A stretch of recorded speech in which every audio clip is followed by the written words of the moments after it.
வணக்கம். குரு ஜோதிடம் அன்பு நேயர்களுக்கு வணக்கம்.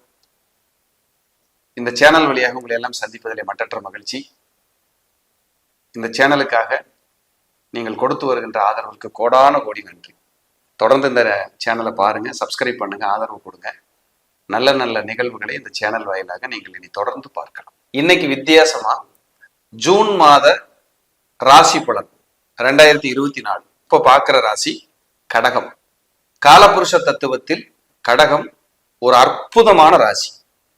அது என்ன சார், கடகம் தான் அற்புதமா அப்படின்னா, எல்லா ராசிகளுக்குள்ளேயும் ஒரு புனிதத்தன்மை இருக்கு, ஒரு நன்மை தீமைகள் ரெண்டு கலந்துதான் இருக்கும்.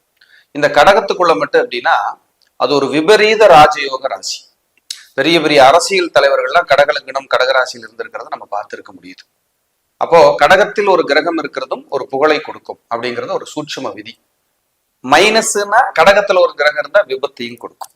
ஸோ கவனமா இருக்கணும். கடகத்திலிருந்து ஒரு கிரக தசை நடத்தும் போது விபத்து வராமையும் பார்த்துக்கணும்.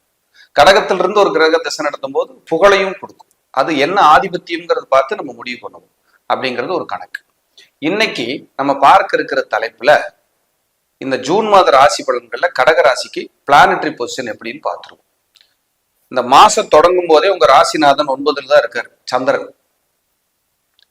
உங்க ராசிநாதன் 9ஆம் இடத்துல இருக்காரு. லக்னத்துக்கும் கடக லக்னத்துக்கும் பொருந்தும், கடக ராசிக்கும் பொருந்தும். நீங்க எடுத்துக்கங்க. மீதி உங்களுடைய சுய ஜாதகத்தை ஆய்வு பண்ணி மற்ற விஷயங்களை நீங்க தெரிஞ்சுக்கிறதுங்கிறது ரொம்ப ரொம்ப முக்கியம். இதுல ஒரு பெரிய கிஃப்ட் என்ன அப்படின்னா, உங்க 11ஆம் இடமான ரிஷபராசி, ரிஷபம் தான் உங்க லக்னத்துக்கு ராசிக்கும் 11ஆம் இடம். அங்க பாருங்க, குரு, சுக்கிரன் லாபாதிபதி, 2ஆம் அதிபதி தனகாரகன் சூரியன், முயற்சி ஸ்தானாதிபதி புதன் அங்கதான் உட்கார்ந்துருக்காங்க. விரையாதிபதியும் புதன் அங்கதான் இருக்காங்க. அப்ப 11ஆம் இடத்துல உபஜயஸ்தானத்துல 4 கிரகம் இருக்கிறது. இந்த ஜூன் மாசம் உங்களுக்கு சூப்பரா இருக்கும்.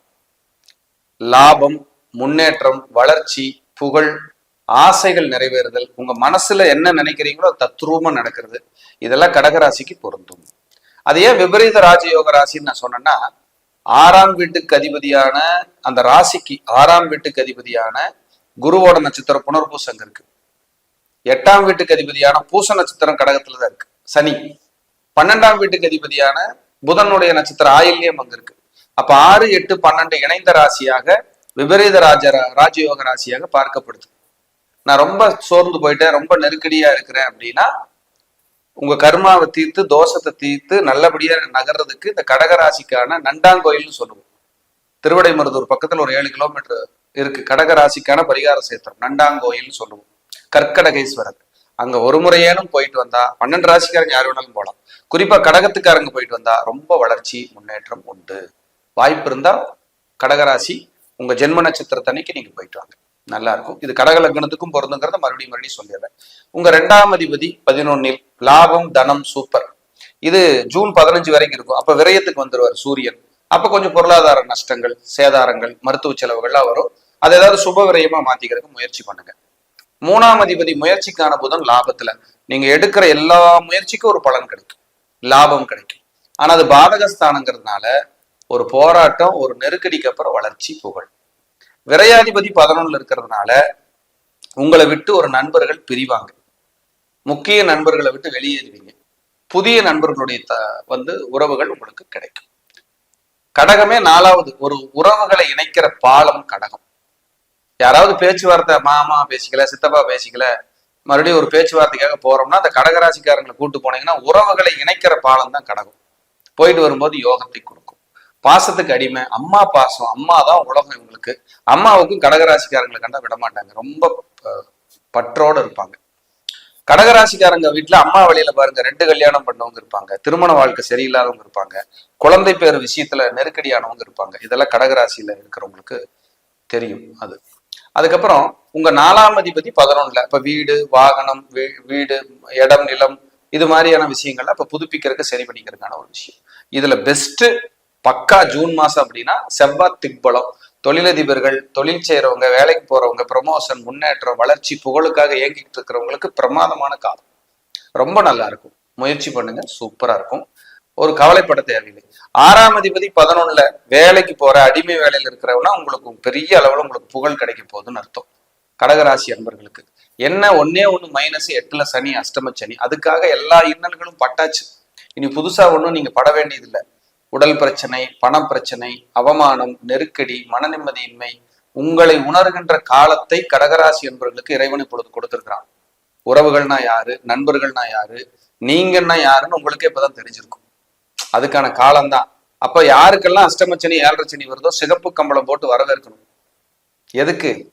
உலகம் என்ன, உறவு என்ன, நீங்க யாரு, எப்படி வாழ முடியும் தெரிஞ்சுக்கிறதுக்கான ஒரு ஆப்பர்ச்சுனிட்டியா தான் அது பார்க்கப்படுது. 9ஆம் இடத்தில் ராகு. தந்தையாரோடு கருத்து வேறுபாடுகள் இல்லாம நீங்க பாத்துக்கங்க. தந்தையாருக்கு சில நேரங்கள்ல உடல் உத்தரவுகள் வரலாம். பிஹெச்டி படிக்கிறேன், வெளிநாடு போறேன், வெளியூர் போறேன், வேலைக்காக அப்ளை பண்றவங்களுக்கு சூப்பர் பீரியடு. புகழ் கிடைக்கும். ஒரு பதவி, பொறுப்பு, அரசாங்க, அரசியல் இருக்கிறவங்களுக்கு ஒரு விமோச்சனம், வெளிச்சம் கிடைக்கிற காலம். ரொம்ப பிரமாதமான காலம். 10ஆம் இடத்துல செவ்வாய் திக்பலம் பெறதுங்கிறது கொடுப்பனையோட உச்சம். கடகலக்னக்காரங்களுக்கு, கடகராசிக்காரங்களுக்கு செவ்வாய் மட்டும் வளர்த்துட்டாலே நீங்க நிறைய சாதிக்க முடியும். உங்க ஜாதத்துல செவ்வாய் கெட்டு போனீங்கன்னா போராடிட்டே தான் இருப்பீங்க. ஏன்னா அவர் தான் 5ஆம் வீட்டுக்கும் 10ஆம் வீட்டுக்கும் உரியவர். இப்ப பாருங்க, குழந்தைங்க ஹாஸ்டலுக்கு போறது, பாட்டி வீட்டுல கொண்டு போய் விடுறது, தத்து கொடுக்கறது, தத்து வாங்குறதெல்லாம் இப்ப கடகராசி கடகலக்னக்காரங்களுக்கு நடக்கும். உங்க வீட்டுல குழந்தைங்க இருந்தா உங்க குழந்தைகளுமே ஒரு பெரிய புகழோட இருக்கிறதுக்கான மாதமாக இந்த ஜூன் மாதம் பார்க்கப்படுது. 2024 ரொம்ப விமோச்சனமா பார்க்கப்படுது. 3ஆம் இடத்தில் கேது. எதிரிகளை முறியடிக்கக்கூடிய ஆற்றல், கெட்டதையெல்லாம் முறியடிக்கக்கூடிய சக்தி உங்களுக்கு கிடைக்கும். ஒரு பெரிய பிரச்சனை இருக்கு, அது சார்ட் அவுட் ஆயிரும், சால்வ் ஆகும். ஏன்? உபஜயஸ்தானமான 3ஆம் இடத்தில் கேதுவும், 10ஆம் இடத்தில் செவ்வாயும், 11ஆம் இடத்தில் 4 கிரகங்களும் வலுத்து பிரம்மாண்டமான காலமாக இந்த கடகத்திற்கு பார்க்கப்படுகிறது. ஜூன் மாசம் உங்களுக்கு அபரிவிதமான ஆற்றல்களோடு நீங்கள் பயணிக்க முடியும். இதுல சில கஷ்டங்கள் வருது அப்படின்னா அது உங்களுடைய சுயஜாதகம், உங்க தசா புத்திகளையும் நீங்க செக் பண்ணிக்கிறது ரொம்ப ரொம்ப நல்லது. கடகராசி கடகலக்ன அன்பர்களுக்கு இது கட்டாயம் பொருந்தும். இதை கரெக்டா கொண்டு போனீங்கன்னா ஒரு முன்னேற்றம் கிடைக்கும். உங்க லக்னத்துக்கு, உங்க ராசிக்கு 11ல இருக்கிற குரு 5ஆம் இடத்தை பார்ப்பார். இப்ப நல்ல நிர்வாக திறமை, குழந்தை பேர் இல்லாதவங்களுக்கு குழந்தை கிடைக்கிறது, புதிய பொறுப்புகள், நான் ஜாயின்ட் டைரக்டர் ஆயிட்டேன், எங்க கம்பெனி நான் எடுத்து நடத்துறேங்கிறவங்களுக்கு சூப்பர். கல்யாணம் இல்லை, குழந்தை இல்லை, அதிர்ஷ்டமே இல்லை அப்படிங்கிறவங்களுக்கு அதிர்ஷ்டம். இதெல்லாம் நடக்கும். இப்ப இந்த ஜூன் மாசத்துல நீங்க பத்திரிகையில பெயர் போடும்போது பிரச்சனை வராம பாத்துக்கங்க கடகராசிக்காரங்க. அது கொஞ்சம் தலை தூக்கும். அந்த மாதிரியான ஒரு டிஸ்டர்பும் இருக்கு இந்த இதுல. இப்ப 3ஆம் இடத்துல இருக்கிற கேது உங்க லக்னத்தை ராசியை பார்ப்பார், 9ஆம் இடத்தை பார்ப்பார், 5ஆம் இடத்தையும் பார்ப்பார். 3 முயற்சி, 1 நீங்க, 5 அதிர்ஷ்டம், 9 புகழ். அப்ப கேது பார்வைப்படுறதுனால இதெல்லாம் தடையாயி அப்புறம் கிடைக்கும். ஆனா இதுவே ஒரு குலதெய்வத்துக்கு போறோம், தூர தேசமா ஒரு ஆன்மீக பயணம் போறோம் அப்படின்னா சூப்பரா சப்போர்ட் பண்ணும். ஜூன் மாசம் நீங்க போயிட்டு வந்த தெய்வம் கூட பேசும். அந்த மாதிரியான ஒரு காலமாக இருக்கும். ஆன்மீகத்தை அதிகரிக்கக்கூடிய காலமாக கடகம் பார்க்கப்படுகிறது. ஒரு விபரீத ராஜயோகம்னு நான் அதுக்கு எக்ஸ்பிளைன் பண்ணியிருக்கிறேன். நீங்க வழிபட வேண்டிய தெய்வம் ஏதாவது ஒரு சக்தி ரூபமான தனித்த கோயில் இருக்கிற அம்மன் வழிபாடு எடுத்துக்கிட்டே வாங்க. இந்த ஜூன் மாசம் உங்களுக்கு ஃபேவரபிளா இருக்கும். மீண்டும் ஒரு நல்ல பதிவுல சந்திக்கிறேன். அஷ்டமச்சனியை கண்டு பயப்பட வேண்டாம். ஆஞ்சநேயர் இருக்க அஷ்டமச்சனி நிச்சயம் விலகியே நிற்கும். ஆஞ்சநேயர் வழிபாடு சனிக்கிழமை காலங்களில் ஒரு நேரம் விரதம் இருந்து அவருக்கு நெய் விளக்கு 9 விளக்கு ஏற்றி பிரார்த்தனைகளை வலிமையாக வைப்பதன் மூலியமாக கடகம் ஜூன் மாதம் கொடிகட்டி பறக்கும். மீண்டும் நல்ல பதிவில் சந்திக்கிறேன். நன்றி, வணக்கம், வாழ்க வளமுடன்.